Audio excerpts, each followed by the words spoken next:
Welcome to Praveen academy. और Indian polity का ये हमारा 11th लेक्चर है।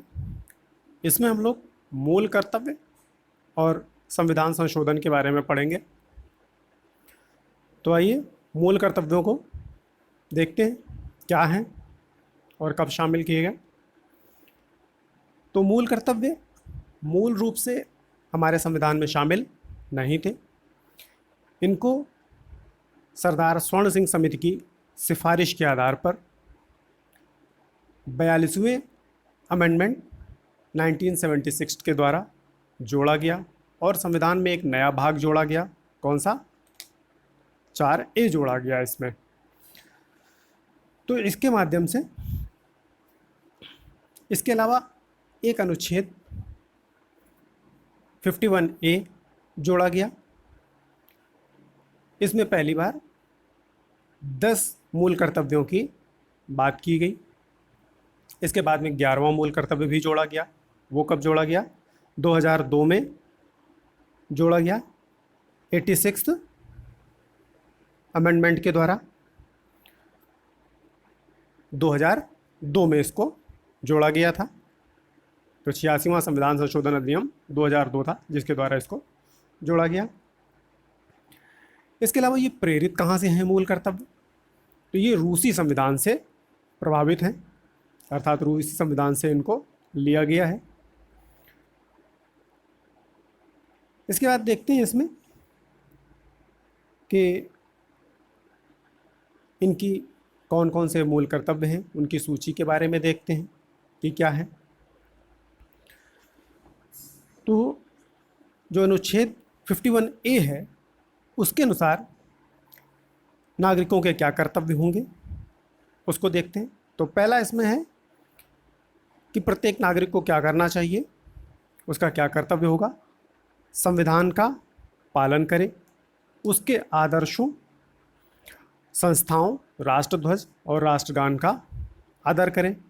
इसके अलावा जो राष्ट्रीय आंदोलन है उसको प्रेरित करने वाले उच्च आदर्शों को हृदय में संजोए रखें और उनका पालन करें। तीसरा क्या है? भारत की संप्रभुता, एकता और अखंडता की रक्षा करें। इसके अलावा उसे अक्षुण्ण बनाए रखें। चौथा है देश की रक्षा करें और जब आह्वान किया जाए तो राष्ट्र की सेवा करें। इसके अलावा नेक्स्ट है कि हमें भाईचारे की भावना, समान भ्रातृत्व की भावना जिसमें लिखा हुआ है उसका निर्माण करें।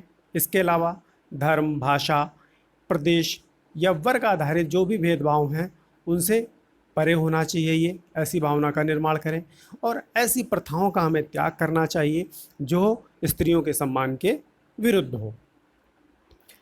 इसके अलावा नेक्स्ट है हमारी सामाजिक संस्कृति की जो गौरवशाली परंपरा है उसके महत्व को समझें और उसका रक्षण करें। नेक्स्ट है 7वां हमारा प्राकृतिक पर्यावरण, वन्य जीव।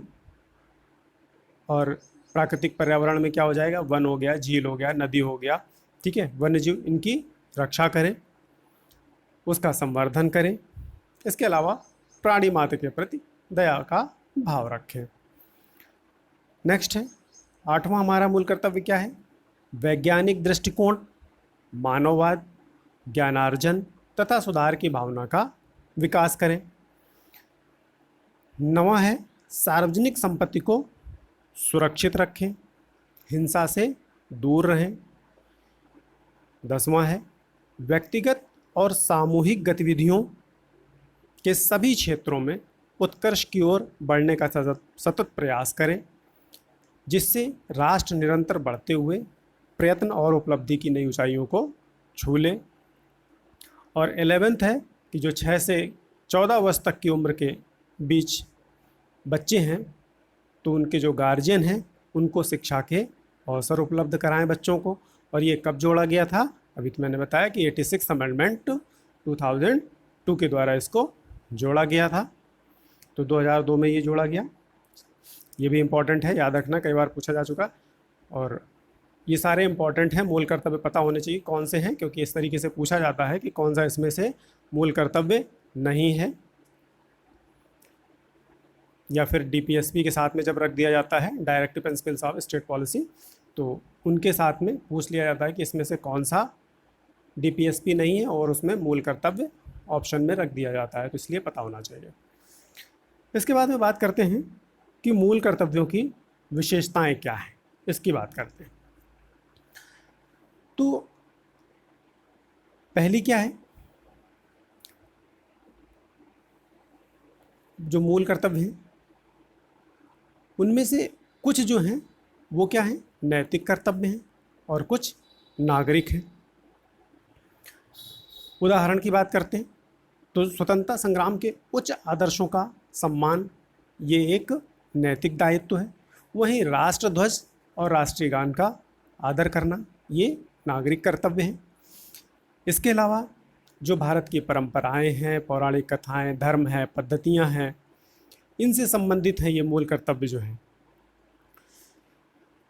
तीसरी विशेषता क्या है, जो मूल कर्तव्य हैं वो केवल नागरिकों के लिए हैं, ना कि विदेशियों के लिए। वहीं जो मूल अधिकार हैं वो कुछ मूल अधिकार विदेशियों को भी प्राप्त हैं और कुछ केवल नागरिकों को प्राप्त हैं, भारतीय नागरिकों को जैसे। अगली विशेषता की बात करें,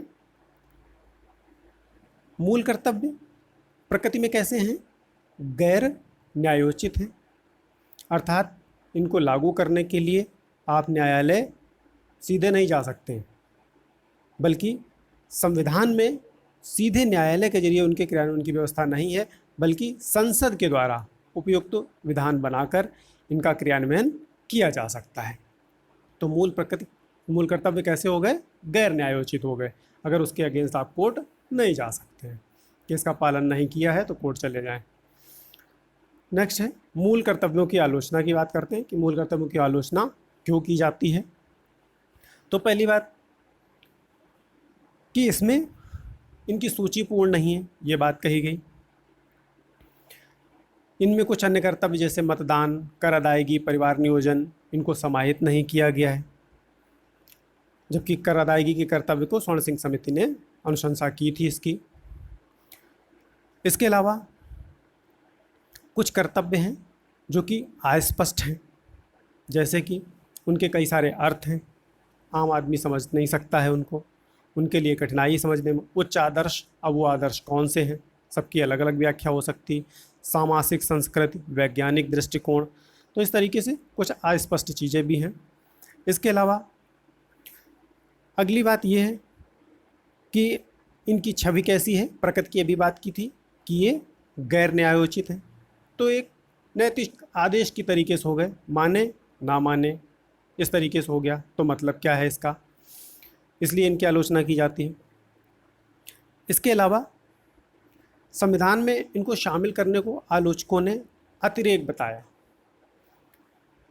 क्यों? क्योंकि मूल कर्तव्यों को उन सभी को मानना है जो संविधान से संबद्ध ना भी हों, इसलिए इनकी आलोचना की जाती है। इसके अलावा एक आधार पर और आलोचना की गई कि संविधान में इनको भाग 4 में शामिल किया गया है, तो जो मूल कर्तव्य हैं उनका महत्व मूल अधिकारों से कम हो जाता है, तो ये आलोचना के पक्ष थे। अब हम बात करते हैं मूल कर्तव्यों के महत्व की कि इनका महत्व क्या है। भले ही ये प्रकृति में गैर न्यायोचित हैं, लेकिन इसके बावजूद ये हमें हमारे कर्तव्य के प्रति सचेत करते हैं, अर्थात ये किस तरीके से काम कर रहे हैं, सचेतक का काम कर रहे हैं। इसके अलावा मूल कर्तव्य क्या करते हैं, अगर राष्ट्र विरोधी या समाज विरोधी गतिविधियां हैं, जैसे राजध्वज को जलाना है, सार्वजनिक संपत्ति को जलाना, नष्ट करना है, तो इनके खिलाफ चेतावनी का काम करते हैं। तीसरी बात, क्या महत्व है इनका, मूल कर्तव्य नागरिकों के लिए प्रेरणा स्रोत हैं, तो उनमें अनुशासन को बढ़ावा देते हैं। इसके अलावा नेक्स्ट क्या है, मूल कर्तव्य अगर कोई विधि उसकी कोर्ट संवैधानिकता को जांचता है तो उसमें उनके परीक्षण में ये सहायता करते हैं। जैसे कि कुछ में जब डीपीएसपी लागू करने की बात की थी तो उसमें क्या हुआ था कि कुछ विधियां थीं, उनको लागू करने पर कोर्ट ने आर्टिकल 19 के आधार पर उनकी असंवैधानिकता से बचाया था। वैसे ही मूल कर्तव्यों के मामले में भी है, तो इसलिए इनका महत्व है। इसके अलावा मूल कर्तव्य जो हैं वो विधि द्वारा लागू किए जा सकते हैं, लागू किए जाते हैं। इनमें से अगर किसी में भी पूर्णतया ना हो तो या असफल रहे, संसद उनमें अर्थदंड या सजा का प्रावधान भी कर सकती है। तो इस तरीके से ये काफ़ी महत्वपूर्ण भी हैं। इसके बाद में हम लोग वर्मा समिति की जो कुछ टिप्पणियां हैं उनकी बात करते हैं। तो नागरिकों के मूल कर्तव्यों संबंधी जो वर्मा समिति थी 1999, इसने कुछ मूल कर्तव्यों की पहचान और उनके क्रियान्वयन के लिए कानूनी प्रावधानों को लागू करने की व्यवस्था की थी। तो वो कौन से हैं उनको देख लेते हैं। पहला था राष्ट्र गौरव निर्माण अधिनियम 1971। इसमें क्या था, यह भारत के संविधान, राष्ट्रीय ध्वज और राष्ट्रगान के अनादर का निवारण करता है। इस स्थिति में सजा दी जा सकती है। इसके अलावा दूसरा क्या था कि बहुत सारे आपराधिक कानून लोगों के मध्य भाषा, मूल वंश, जन्म स्थान, धर्म आदि के आधार पर विभेद फैलाने वाले हैं, उनको दंड देने की व्यवस्था करता है। तीसरा क्या था, सिविल अधिकार संरक्षण अधिनियम 1955 जाति एवं धर्म से संबंधित अपराधों पर दंड की व्यवस्था करता है। तो ये कुछ टिप्पणियां थीं जो वर्मा समिति की थी। इसके अलावा एक और इसमें था लोक प्रतिनिधित्व अधिनियम 1951। इसमें भ्रष्टाचार में संलिप्त, धर्म के आधार पर मत मांगने, लोगों में धर्म, जाति, भाषा के आधार पर विभेद बढ़ाने वाले संसद सदस्यों और राज्य विधानमंडल के सदस्यों को अयोग्य घोषित करने की व्यवस्था की गई। नेक्स्ट और क्या टिप्पणी थी कि वन्य जीव संरक्षण अधिनियम 1972 दुर्लभ और लुप्तप्राय प्रजातियों के व्यापार पर प्रतिबंध लगाता है। वहीं वन संरक्षण अधिनियम 1980 वनों की अनियंत्रित कटाई को रोकता है। तो इस तरीके से ये हमारे मूल कर्तव्य कंप्लीट हो गए। अब हम लोग संविधान के संशोधन को देखते हैं, किस तरीके से हमारे संविधान में संशोधन किया जाता है और संविधान संशोधन की क्या प्रक्रिया है, इसके बारे में बात करते हैं।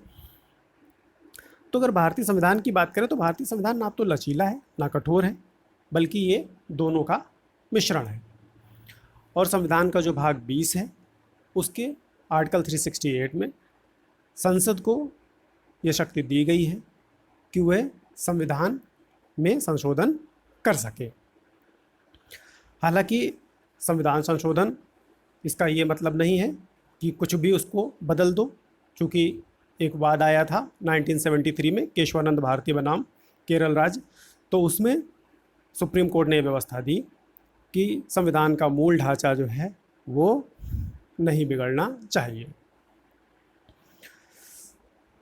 तो आइए देखते हैं संशोधन की प्रक्रिया क्या है भारतीय संविधान में।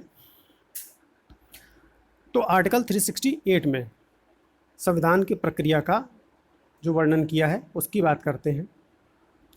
तो सबसे पहले है इसमें कि जो संविधान संशोधन है इस बिल को कहाँ इंट्रोड्यूस किया जा सकता है, तो संसद के किसी भी सदन में इसको इंट्रोड्यूस किया जा सकता है। राज्य विधानमंडल में इसको पेश नहीं किया जा सकता है। दूसरा, विधेयक को कौन इंट्रोड्यूस कर सकता है, कोई मंत्री कर सकता है या फिर गैर सरकारी सदस्य। गैर सरकारी सदस्य मतलब वो मंत्री नहीं होगा, कोई सांसद हो सकता है, वो भी इसको पूरा स्थापित कर सकता है। इसके अलावा इस बिल में राष्ट्रपति की पूर्व स्वीकृति की कोई आवश्यकता नहीं होती है। तीसरा पॉइंट है इसके लिए क्या आवश्यकता है संविधान संशोधन के लिए, कि ये दोनों सदनों में विशेष बहुमत से पारित कराना अनिवार्य है। और यह बहुमत कैसा होना चाहिए, कुल सदस्य संख्या के 50% से अधिक के आधार पर, और सदन में जो प्रेजेंट और वोटिंग वाले मेंबर हैं उनका 2/3 बहुमत होना चाहिए। नेक्स्ट पॉइंट क्या है, ऐसे बिल को, जो संविधान संशोधन विधेयक है, उसको दोनों सदनों से अलग अलग पारित होना चाहिए। और अगर असहमति बनती है ऐसे मामले में, तो फिर संयुक्त बैठक का प्रावधान इसमें नहीं है संविधान संशोधन में, जैसा कि साधारण विधेयक में होता है, उसमें संयुक्त बैठक हो सकती है, लेकिन इसमें संयुक्त बैठक का प्रावधान नहीं है। नेक्स्ट है, अगर कोई विधेयक संविधान की संघीय व्यवस्था में संशोधन से संबंधित है, तो फिर आधे राज्यों के विधानमंडलों के द्वारा इसको सामान्य बहुमत से पारित कराना अनिवार्य है। और ये बहुमत कैसा होगा, जो सदन में उपस्थित सदस्य हैं केवल उनके मतदान के द्वारा होगा, उनका सामान्य बहुमत होना चाहिए।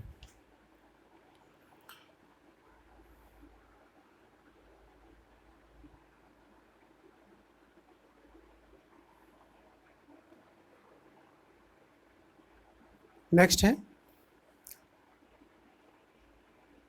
जब ये दोनों सदनों से और इस तरीके से पारित हो जाता है दोनों सदनों से, इसके बाद में इसको राष्ट्रपति के पास में भेजा जाता है उसकी संस्तुति के लिए। तो इस कंडीशन में राष्ट्रपति के पास में क्या अधिकार होगा, राष्ट्रपति को विधेयक को सहमति देनी पड़ेगी।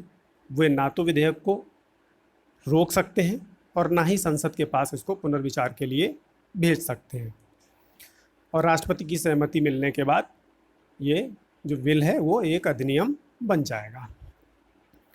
तो ये संविधान संशोधन की प्रक्रिया थी जो 368 में दी हुई है। इसके बाद में बात करते हैं संविधान संशोधन के प्रकार, कि संविधान संशोधन के कौन से प्रकार हैं।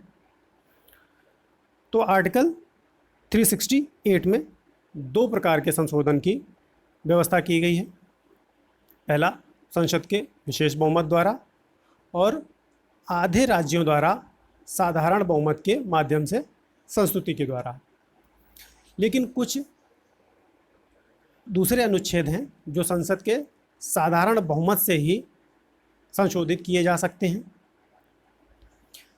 और यह बहुमत कैसा होगा, प्रत्येक सदन में उपस्थित और मतदान करने वाले सदस्यों के बहुमत से होगा। तो ये एक प्रकार की साधारण विधायी प्रक्रिया है। और इस तरीके का जो संशोधन होगा वो 368 के तहत संविधान संशोधन नहीं होगा। तो इस तरीके से कुल प्रकार देखा जाए तो संविधान संशोधन 3 प्रकार से हो सकता है, जिनमें 2 प्रकार जो थे वो 368 के तहत हैं, लेकिन हो 3 तरीके से सकता है। पहला कौन सा है, साधारण बहुमत के द्वारा, और दूसरा विशेष बहुमत के द्वारा, और तीसरा संसद के विशेष बहुमत द्वारा प्लस आधे राज्य के जो विधानमंडल हैं उनकी संस्तुति के उपरांत। तो 3 तरीके से संविधान संशोधन हो सकता है। पहला देखते हैं, संसद के साधारण बहुमत द्वारा किस तरीके से हो सकता है। तो इसमें संसद के जो दोनों सदन हैं इसको उनके साधारण बहुमत के द्वारा संशोधित किया जाता है। और मैंने बताया था कि ये 368 से बाहर हैं, इसके तहत नहीं आते हैं। तो इसमें कौन कौन सी व्यवस्थाएं शामिल हैं उनको देख लेते हैं। नए राज्यों का प्रवेश या गठन हो, वो साधारण बहुमत के द्वारा किया जा सकता है। दूसरा, नए राज्यों का निर्माण और उसके क्षेत्र, सीमाओं या राज्य के नामों में परिवर्तन करना है। विधान परिषद का निर्माण या उसकी समाप्ति करना है। दूसरी अनुसूची अर्थात राष्ट्रपति, राज्यपाल, लोकसभा अध्यक्ष, न्यायाधीश, इनकी परिलब्धियां हैं, विशेषाधिकार हैं, इनसे संबंधित अगर कोई संशोधन होना है तो साधारण बहुमत से हो जाएगा। इसके अलावा संसद में गणपूर्ति, कोरम की बात है, और संसद सदस्यों के वेतन भत्ते हैं, ये भी साधारण बहुमत के द्वारा संशोधित हो जाएंगे। इसके अलावा संसद में प्रक्रिया और नियम की बात है, वो भी साधारण बहुमत से ही संशोधित हो जाएंगे। संसद और उसके सदस्य और उसकी समितियों के विशेषाधिकार हैं। संसद में अंग्रेजी भाषा का प्रयोग है। उच्चतम न्यायालय में अवर न्यायाधीशों की संख्या या उसके उच्चतम न्यायालय के न्याय क्षेत्र को ज़्यादा महत्व देना, राजभाषा का प्रयोग करना, नागरिकता की प्राप्ति और समाप्ति, संसद एवं राज्य विधानमंडल के लिए निर्वाचन क्षेत्रों का पुनर्निर्धारण करना। इसके अलावा केंद्र शासित प्रदेशों से संबंधित तथा 5वीं अनुसूची और 6ठी अनुसूची से संबंधित मामले जो हैं इनको साधारण बहुमत के द्वारा संशोधित किया जा सकता है। अब बात करते हैं संसद के विशेष बहुमत के द्वारा कि संसद के विशेष बहुमत के द्वारा किस तरीके से संशोधन होगा। तो इसमें प्रत्येक सदन के कुल सदस्यों का बहुमत अर्थात 50% प्लस 1 और प्रत्येक सदन के उपस्थित और मतदान करने वाले सदस्यों का 2/3 बहुमत होना चाहिए। तो ये हो गया विशेष बहुमत के द्वारा। विशेष बहुमत से संशोधन किन में किया जाता है इसको देख लेते हैं। पहला है मूल अधिकार, अगर इनमें संशोधन करना है तो संसद विशेष बहुमत से करेगी। इसके अलावा राज्य की नीति के निदेशक तत्व हैं। इसके अलावा वे सभी उपबंध जो पहली और तीसरी श्रेणी में नहीं आएंगे, अर्थात जिनमें विशेष बहुमत प्लस राज्यों की स्वीकृति चाहिए होगी और साधारण बहुमत, अगर उन दोनों में नहीं आते हैं तो वो विशेष बहुमत के द्वारा संशोधित किए जाएंगे। अब तीसरा देखते हैं संसद के विशेष बहुमत और राज्यों की स्वीकृति के द्वारा कैसे संशोधन होता है। तो इसमें संघीय ढांचे से संबंधित अगर संविधान के किन्हीं उपबंधों को संशोधित करना है तो वो विशेष बहुमत द्वारा संशोधित किए जाएंगे। इसके अलावा आधे राज्य विधानमंडलों में साधारण बहुमत से उनको मंजूरी मिलनी चाहिए। इसके अलावा इस तरीके का जो विधेयक होगा उसकी स्वीकृति देने के लिए राज्यों के लिए कोई समय सीमा निर्धारित नहीं की गई है। और इनमें कौन कौन से संशोधित किए जा सकते हैं, कौन से उपबंध हैं, उनकी बात कर लेते हैं। पहला है राष्ट्रपति का निर्वाचन एवं इसकी प्रक्रिया है। अगर इसको संशोधित करना है तो उसके लिए आधे राज्यों की सहमति विशेष बहुमत के साथ, विशेष बहुमत प्लस आधे राज्यों की सहमति होनी चाहिए। इसके अलावा केंद्र एवं राज्य कार्यकारिणी की शक्तियों का विस्तार करना हो, उच्चतम न्यायालय एवं उच्च न्यायालय से संबंधित उपबंध। इसके अलावा विधायी शक्तियों का विभाजन जो कि केंद्र और राज्य के बीच में है। साथ ही 7वीं अनुसूची से संबंधित कोई विषय है या संसद में राज्यों का प्रतिनिधित्व जो 4थी अनुसूची है जिससे संबंधित। इसके अलावा आर्टिकल 368 स्वयं, अगर इसमें कोई संशोधन करना है तो भी उसमें संसद का विशेष बहुमत और आदेश राज्यों की स्वीकृति होनी चाहिए।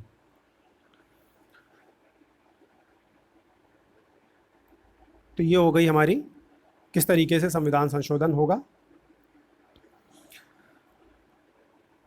इसके अलावा संविधान की जो प्रक्रिया है उसकी आलोचना की जाती है कुछ आधारों पे, तो उनकी बात कर लेते हैं क्या है। इसमें कहा गया कि जो संविधान संशोधन है उसके लिए किसी विशेष निकाय जैसे संवैधानिक सभा, जैसे कि अमेरिका में है, उसका कोई उपबंध नहीं है, तो इस आधार पर आलोचना की जाती है। तो जो संसद है उसको संविधायी शक्ति जो है वो व्यापक रूप से प्राप्त है, ये कहना चाह रहे हैं। दूसरा, संविधान संशोधन की जो शक्ति है वो संसद में निहित है, राज्य विधानमंडलों के पास नहीं। इस आधार पर इनकी आलोचना की जा रही है कि संविधान संशोधन का जो प्रस्ताव है वो राज्य विधानमंडल में नहीं लाया जा सकता है। तीसरा, संविधान के बड़े भाग को जो संसद है वो केवल विशेष बहुमत या साधारण बहुमत के द्वारा संशोधित कर सकती है। सिर्फ कुछ मामलों में ही राज्य विधानमंडल की संस्तुति की आवश्यकता होती है, जबकि अमेरिका में ऐसा नहीं है। उसमें 3/4 राज्यों का अनुमोदन आवश्यक होता है, भारत में केवल आधे राज्यों का। नेक्स्ट पॉइंट है, संविधान ने राज्य विधानमंडलों द्वारा संशोधन संबंधी मंजूरी या उसके विरोध को प्रस्तुत करने के लिए कोई समय सीमा निर्धारित नहीं की है, तो इस आधार पर भी इसकी आलोचना की जाती है। इसके अलावा अगर गतिरोध होता है दोनों सदनों में तो संयुक्त बैठक का कोई प्रावधान नहीं इसमें किया गया है। और जो संविधान संशोधन की प्रक्रिया है वो भी विधानमंडलीय प्रक्रिया के समान है। तो ये कुछ आधार थे जिनके आधार पर संविधान संशोधन की आलोचना की जाती है। तो इस तरीके से हमारा ये मूल कर्तव्य और संविधान संशोधन कंप्लीट हुआ। Thank you.